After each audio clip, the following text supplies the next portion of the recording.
आज Doubtnut app download करें। Doubtnut पर अपने सभी गणित, रसायन विज्ञान, भौतिक विज्ञान और जीव विज्ञान के डाउट्स का करो सफाया। बस प्रश्न की फोटो खींचो, एक ही प्रश्न को क्रॉप करो और तुरंत वीडियो सोल्यूशन पाओ। अभी डाउनलोड करें। जय हिंद। आज का जो हमारा प्रश्न है वो ये है कि दो सैंपल में से एक में 100 पद है और इसके माध्य एवं मानक विचलन हमारे पास दिया हुआ है कितना 15 और 3 है। दोनों सैंपल में कुल 250 पद है जिसके माध्य 15.6 एवं मानक विचलन क्या है करड़ी 13.44 है। तो दूसरे सैंपल का मानक विचलन क्या होगा वो हमारे पास ज्ञात करना है। तो चलिए यहाँ पे देखते हैं। पहले यहाँ पे लिखते हैं पद, यहाँ पे माध्य और यहाँ पे माध्य हो गया, ये माध्य हो जाएगा हमारे पास और ये क्या हो जाएगा हमारे पास मानक विचलन।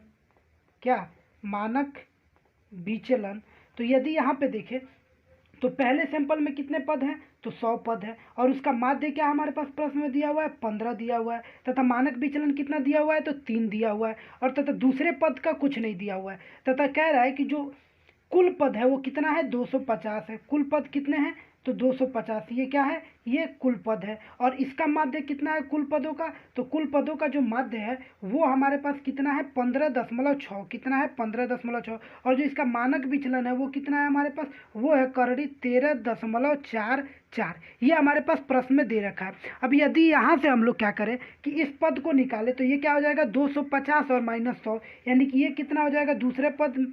यानी कि दूसरे सैंपल में कितने पद आ गए तो दूसरे सैंपल में 150 आ गए। अब यदि हम लोग इसकी माध्य निकाल लें तो इसका मानक विचलन भी आसानी से ज्ञात कर सकते हैं। तो चूंकि हम लोग जानते हैं कि माध्य जो होता है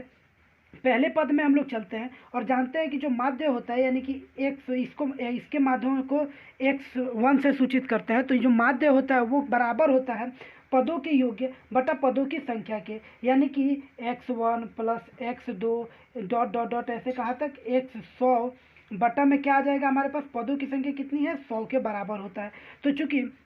यदि इसको हम लोग लिखना चाहें तो समेसन x1 ये क्या है पहले सैंपल का माध्य इसलिए इसको 1 कर देते हैं बराबर x बार का हमारे पास मान दिया हुआ है कितना दिया हुआ है तो ये 15 दिया हुआ है तो ये 15 आ गया x बार और ये जो 100 है ये इसको यहाँ से उठा के इसको क्या किए गुणा कर दिए तो ये हमारे पास क्या आ गया 100 गुणा में आ गया यानी कि x1 बार जो आ गया वो हमारे पास कितना आ गया 1500 आ गया हमारे पास। यानी कि 100 सैंपल में कितने पदों का योग्य क्या है 100 सैंपल के पदों का योग्य जो है वो 1500 है। अब यदि यहाँ से हम लोग क्या करें, अब हमारे पास माध्य दिया हुआ है कुल पदों की, तो कुल पदों का यदि माध्य यानी कि उसको क्या करते हैं हम लोग बड़े वाले x से सूचित करते हैं बड़े वाले x के, तो ये बराबर क्या हो जाएगा x1 + x2 + x3 dot dot dot कहाँ तक x 250 तक, यानी कि इसको हम लोग क्या करते हैं समेशन x लिख देते हैं। क्या करते हैं समेशन x लिख देते हैं। या हम लोग ये भी जानते हैं कि इसके बजाय ये समेशन x1 यानी कि पहले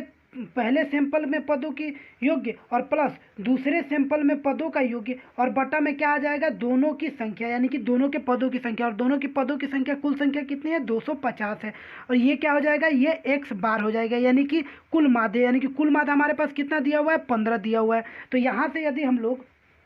सिग्मा x1 + सिग्मा x2 बराबर करें तो कुल माध्य हमारे पास क्या है 15.6 है और ये 250 जाके क्या हो जाएगा गुणा हो जाएगा। तो ये बराबर हमारे पास क्या हो जाएगा जब 250 उसमें जाके गुणा होगा तो ये हो जाएगा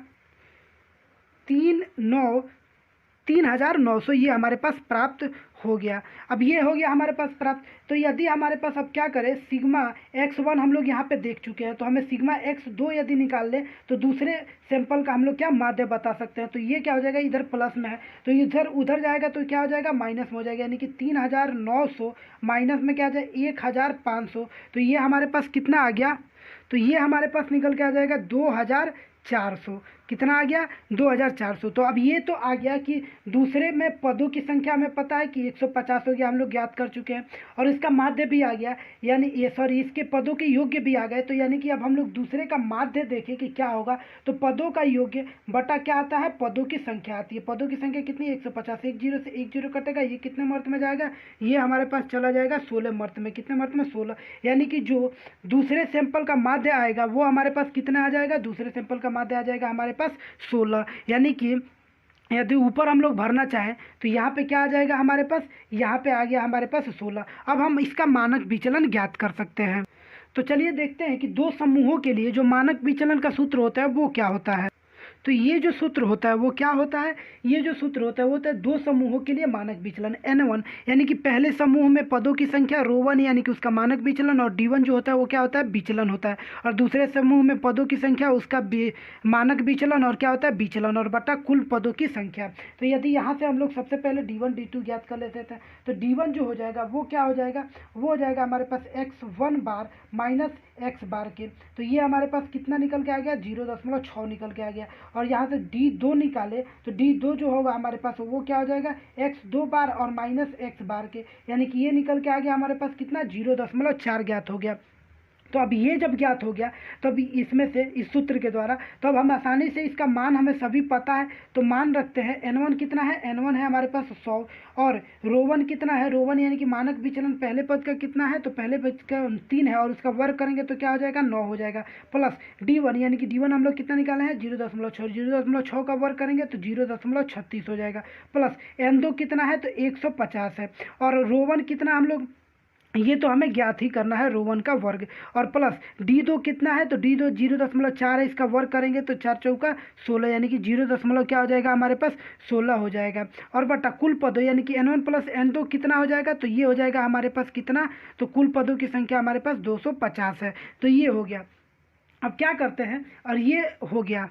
अब चूंकि इसके बराबर यानी कि जो पूरा मानक विचलन है वो हमारे पास प्रश्न में दे रखा है कितना, करड़ी 2333, ये बराबर है यहाँ पे, इसका जो पूरा मान है वो बराबर दे रखा है किसके, ये बराबर दे रखा है हमारे पास किसके, करड़ी 33.44 के। अब क्या करते हैं हम लोग कि दोनों बगल करड़ी है, तो यदि दोनों तरफ वर्ग कर दे तो करड़ी हट जाएगा, और जब करड़ी हट जाएगा तो हमें क्या करना पड़ेगा, हमें इसको हल करने में आसानी मिलेगी। तो चलिए वर्ग कर देते हैं दोनों तरफ।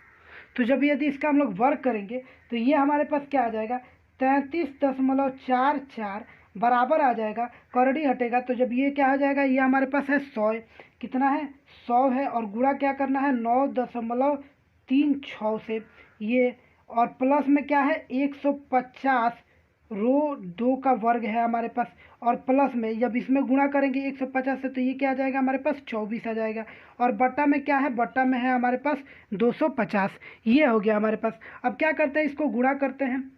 तो जब गुणा करेंगे इसको मतलब थोड़ा सा और हल कर देते हैं, 250 को इस तरफ लेके आके गुणा कर देते हैं, तो ये हो जाएगा हमारे पास 3360, क्या हो जाएगा 3360, और ये हमारे पास आ जाएगा जब इसका गुणा करके और इस 24 को जोड़ देंगे तो ये हो जाएगा 960, और प्लस 150 सिग्मा 2 का वर्ग, बाटा में तो वहाँ से उधर चला गया तो बाटा में कुछ नहीं रहेगा, यानी कि यदि अब हम लोग इसको लिखना चाहे तो ये हो जाएगा हमारे पास कितना, 150 सिग्मा 2 का वर्ग बराबर क्या हो जाएगा, ये इधर प्लस में उधर जाएगा तो माइनस हो जाएगा, तो ये हो जाएगा हमारे पास 240020, यानी कि यहाँ से हमारे पास यदि हम लोग सिग्मा ज्ञात करने की कोशिश करें तो सिग्मा हमारे पास निकल के आ जाएगा, ये सिग्मा का वर्ग है तो ये पहले इधर जाके क्या होगा, इसमें भाग लगेगा, और भाग लगने के बाद सिग्मा का वर्ग हटाएंगे तो करनी चढ़ जाएगा, तो भाग लगेगा तो ये कितना हो जाएगा हमारे पास 16 प्राप्त हो जाएगा, यानी कि ये हमारे पास प्राप्त हो जाएगा कितना, करणी 16, यानी कि सिग्मा का जो मान प्राप्त होगा वो हमारे पास कितना प्राप्त हो जाएगा, सिग्मा का मान जो होगा वो हमारे पास 4 प्राप्त हो जाएगा, क्योंकि 4 चौका 16 हो गया। ये हो गया हमारे पास क्या, उत्तर। यानी कि ऊपर के सारणी में यदि हम लोग लिखना चाहें तो जो नया विचलन प्राप्त हुआ वो हमारे पास कितना है, 4 है। तो ये हो गया हमारे इस प्रश्न का उत्तर। कक्षा 6 से 12वीं से लेकर नीट, IIT, JEE वो एडवांस के लेवल तक 1 करोड़ से ज्यादा छात्रों का भरोसा। आज ही डाउनलोड करें डाउटनेट ऐप या व्हाट्सएप करें अपने सारे डाउट्स 8400 400 400 पर।